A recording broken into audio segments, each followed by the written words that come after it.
ഞങ്ങൾ പ്ലാൻ ചെറുതായിട്ടൊന്ന് മാറ്റി. വാട്ടർ മീറ്റർ ഭയങ്കര തിരക്കായതുകൊണ്ട് ഞങ്ങൾ 100 രൂപ കൊടുത്ത് 1 മണിക്കൂർ ബോട്ടിൽ കറങ്ങാമെന്ന് തീരുമാനിച്ചു. പണി വാളുമോ അവർ നമ്മൾ കയറുന്നതിന് മുമ്പേ പോവാന്ന് പറയുന്നൊക്കെ ഉണ്ടായിരുന്നു.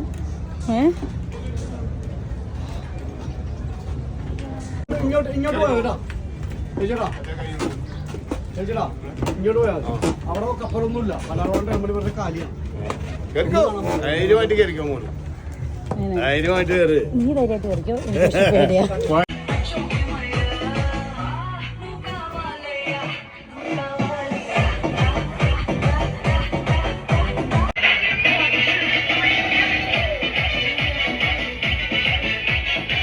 രണ്ടാമത്തെ യുദ്ധക്കപ്പൽ ആ ഷിപ്പാണി കിടക്കുന്നത് 633.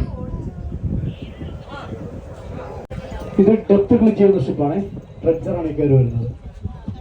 മണ്ണമാമ്പി കപ്പൽ. ഇത് ലക്ഷദ്വീപ് പാസഞ്ചറാണ്. ലക്ഷദ്വീപിൽ പോകുന്ന ഷിപ്പാണ്. ഒരാൾക്ക് 1800 രൂപ ടിക്കറ്റാണ്. ആ ടിക്കറ്റ് യാത്ര ചെയ്യണമെങ്കിൽ അവിടെ സ്പോൺസർ വേണം. സ്പോൺസർ ഉണ്ടെങ്കിൽ ആ ടിക്കറ്റ് നമുക്ക്